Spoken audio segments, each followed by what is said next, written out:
प्रधानमंत्री हमारे सदन के नेता हैं। मेरी सबसे अपेक्षा है कि हम सबको माननीय प्रधानमंत्री जी को सुनना चाहिए। आप सबको मैंने पर्याप्त समय पर्याप्त अवसर दिया है।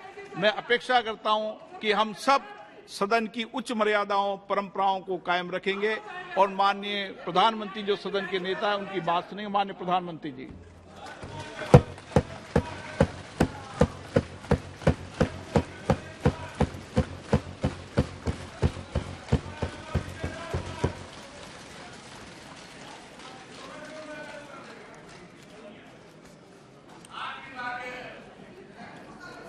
आदरणीय अध्यक्ष जी,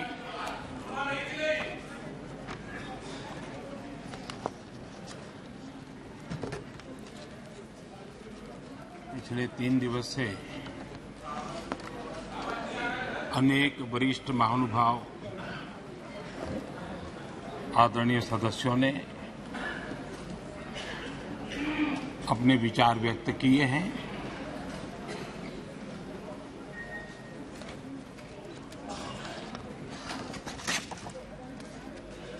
करीब सभी के विचार मुझ तक विस्तार से पहुंचे भी हैं। मैंने स्वयं भी कुछ भाषण सुने भी हैं। आदरणीय अध्यक्ष जी, देश की जनता ने हमारी सरकार के प्रति बार बार जो विश्वास जताया है, मैं आज देश के कोटि-कोटि नागरिकों का आभार व्यक्त करने के लिए उपस्थित हुआ हूं।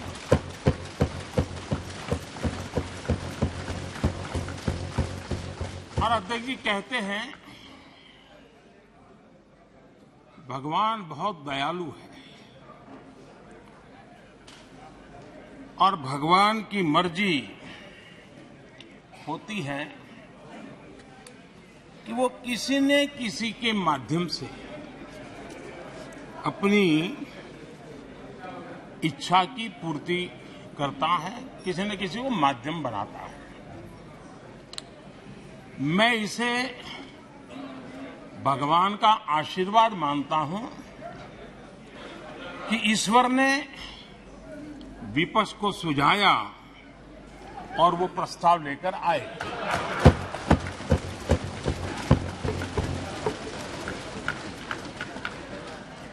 दो 2018 में भी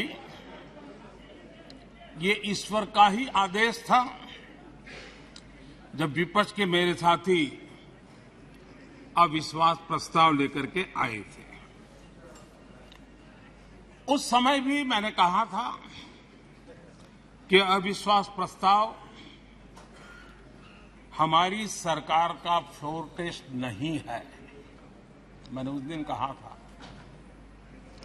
बल्कि ये उन्हीं का फ्लोर टेस्ट है। ये मैंने उस दिन भी कहा और हुआ भी वही। जब मतदान हुआ तो विपक्ष के पास जितने वोट थे उतने वोट भी वो जमा नहीं कर पाए थे।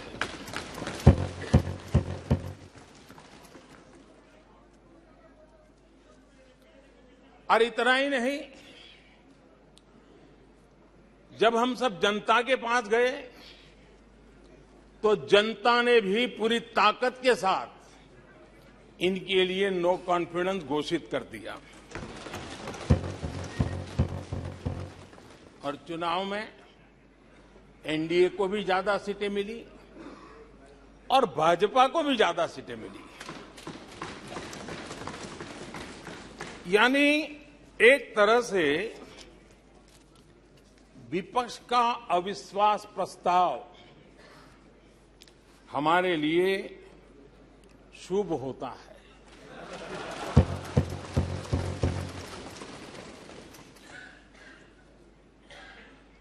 और मैं आज देख रहा हूं कि आपने तय कर लिया है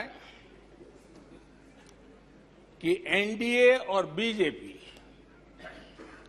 2024 के चुनाव में पुराने सारे रिकॉर्ड तोड़ करके भव्य विजय के साथ जनता के आशीर्वाद से वापस आएंगे।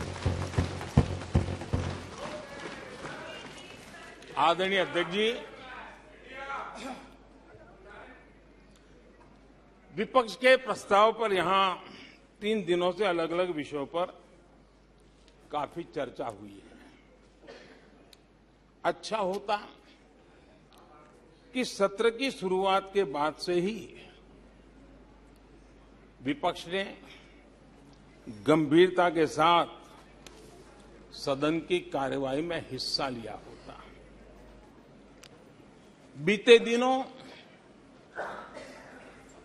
इसी सदन ने और हमारे दोनों सदन ने Jan Vishwas bill, mediation bill, dental commission bill, आदिवासियों के लिए जुड़े हुए bill, digital data protection bill, national research foundation bill,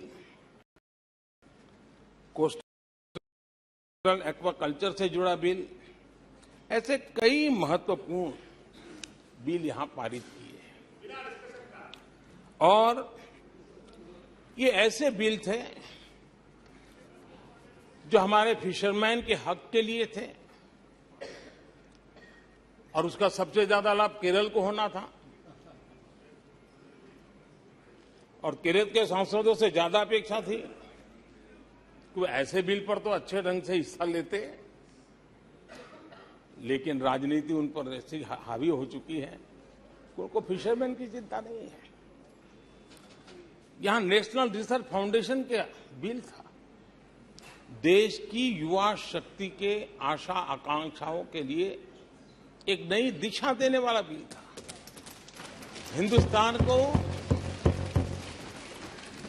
एक साइंस पावर के रूप में भारत कैसे उभरे, वैसी एक दीर्घदृष्टि के साथ सोचा गया था। उससे भी आपका इतराज। डिजिटल डाटा प्रोटेक्शन बिल, ये बिल अपने आप में देश के युवाओं के जज्बे में जिस बात आज प्रमुखता से है, उससे जुड़ा हुआ था। आने वाला समय टेक्नोलॉजी ड्रिवन है। आज डाटा को एक प्रकार से सेकंड ऑयल के रूप में, सेकंड गोल्ड के रूप में माना जाता है। उस पर कितनी गंभीर चर्चा की जरूरत थी, लेकिन राजनीति आपके लिए प्राथमिकता थी।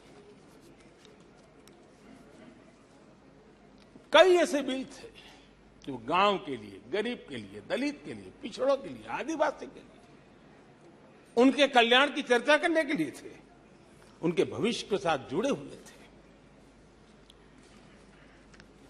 लेकिन इसमें इन्हें कोई रुचि नहीं है। देश की जनता ने जिस काम के लिए उनको यहां भेजा है, उस जनता का भी विश्वासघात किया गया है।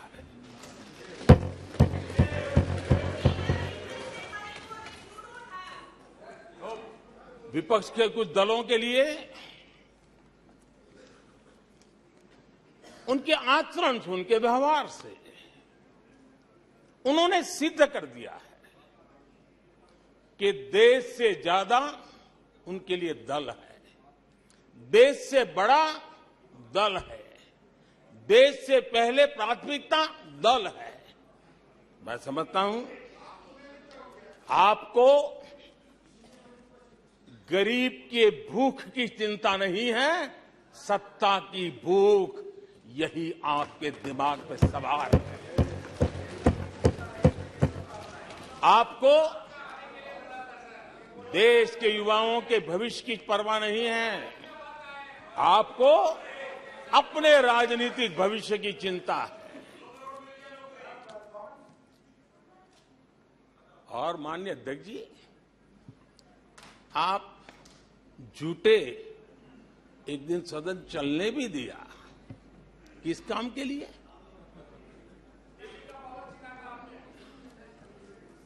आप झूठे तो विश्वास पर